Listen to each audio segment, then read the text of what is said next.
training and support specialist. Welcome to Motivation Monday. Glad you're aboard. Let me pull up our chat here so I can keep up with you, and I will get right to it. Hope y'all are having a fine morning. Okay, that looks like me. Good. Pop it out. And we make it quiet. All right, I got the chat up. I see Trevor's in here already. Good morning, Trevor. Welcome. welcome. I'm going to have to ask you about that grand rising. I'm noticing that. I like it. All right, so today, Motivation Monday, you know what we're going to talk about right here. Maslow's hierarchy of needs. You've probably heard of that before. He's kind of the granddaddy of modern positive psychology, and his hierarchy of needs you've probably heard of before, but at the end, I'm going to put a little entrepreneurial spin on it and just, in my own words, talk about how I think it relates to entrepreneurism and the journey we're all on here. Good morning, Kurt. Welcome. Oh, there goes Mr. Rooster. Our cue to rise and grind, grab our cup of joe, and let's do this. All right, so I'm going to get right into this. Let me share my screen. Share and share. Okay, share. All right, so here we go. Let me fire this presentation up for y'all, and here we go. So, I'm way at the end here. We can't be at the end. Sorry about that. Okay, Maslow's hierarchy of needs. You may have heard of this before. It's kind of this pyramid that he's got it built into of what these needs are. And just a quick introduction to Maslow. According to the human psychologist Abraham Maslow, our actions are motivated in order to achieve certain needs. His hierarchy suggests that people are motivated to fulfill basic needs before moving on to other, more advanced needs. People need to satisfy their most important needs first. Then, when they achieve this, they can move on to the next important need. Maslow first introduced his theory of hierarchy in his 1943 book, paper, A Theory of Human Motivation, and his subsequent book, I can't get to it. All right, let me hide this and get rid of that. Motivation and Personality. Okay, so that's his book that this is based on, Motivation and Personality. All right, so next then we'll look at these stages. So first off, I'll just give you an overview first. We have the physiological stage, okay, and that's what hey, good morning, Carl, welcome. That's what our physiological self, our bodies, our physical bodies need things, right? We need to breathe. We need food. We need water. We need sex. We need sleep. Homeostasis, this state of well-being, and excretion. I think we know what that is. Okay, and safety is the next level. Once we have those bodily needs met, okay, then we are concerned with the next level of needs, which is safety. Security of the body, security of and safety of employment and resources, of morality, of the family, of health and prosperity.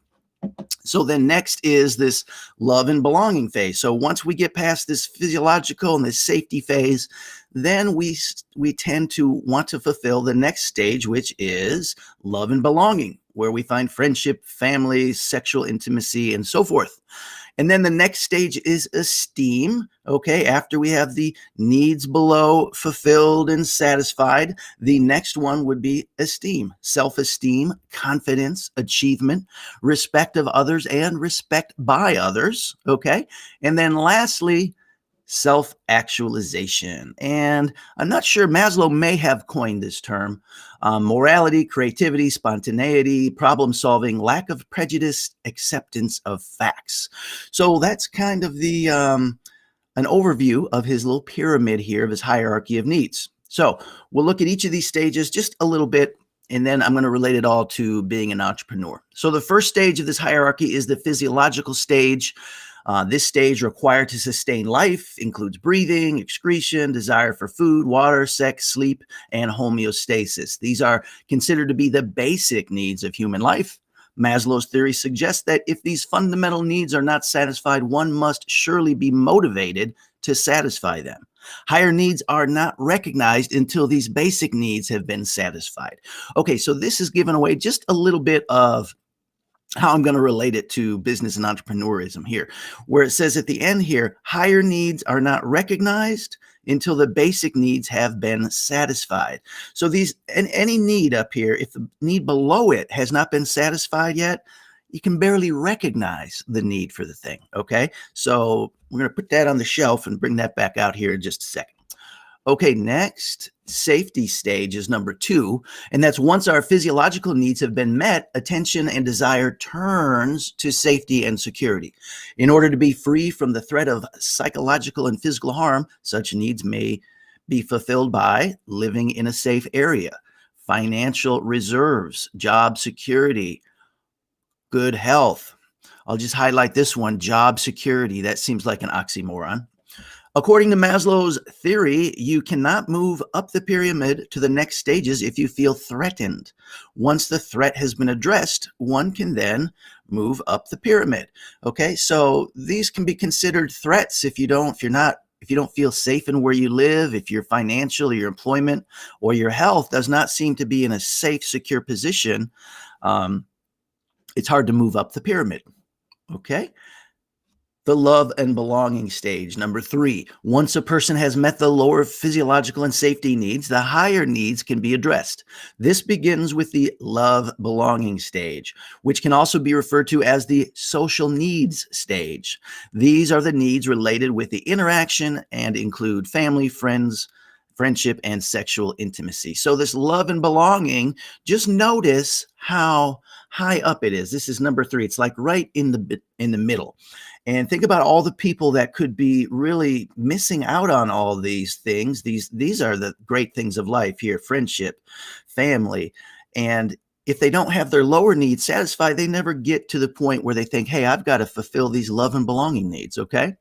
So the next one is the esteem stage. Once a person feels like they belong, they need to be important. The need to be important can arise. Esteem needs can be classified as external or internal. Internal esteem needs are related to self-esteem, such as the need to respect yourself and achieve.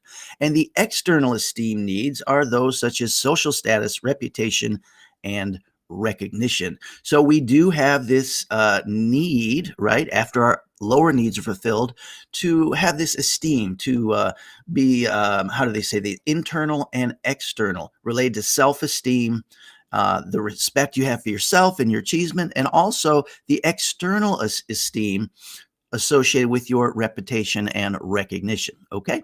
So, and the top one is the self-actualization stage. Okay. Self-actualization is the summit of Maslow's hierarchy of needs. It can be defined as the quest of reaching your potential, your full potential. Unlike some of the lower needs, this need is never fully satisfied due to the fact that people can grow and change and continue to challenge themselves.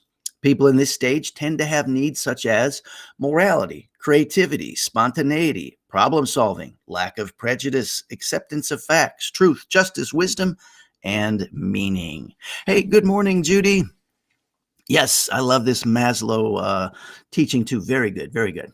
Okay, so that's the top, the pinnacle, the self-actualization.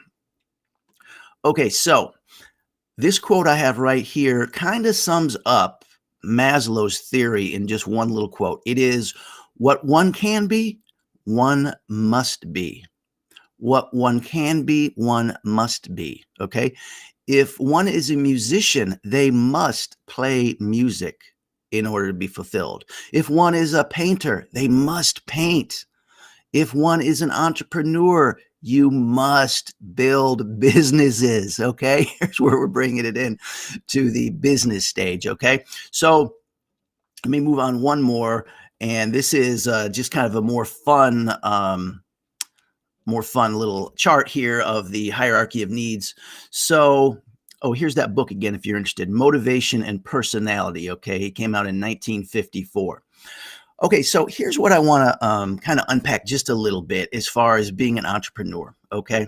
When we're down here at the physiological, most of us have got this beat. Safety, can be a real thing too. Love and belonging, esteem, but up here on the self-actualization, okay, where we really kind of become all that we can be. And I'm just going to suggest that as an entrepreneur or from an entrepreneurial perspective, I can see how it relates to safety, okay, and all the rest of these, esteem, love and belonging even, because back on the safety stage, okay, we have this need to be secure in our employment and our resources, okay.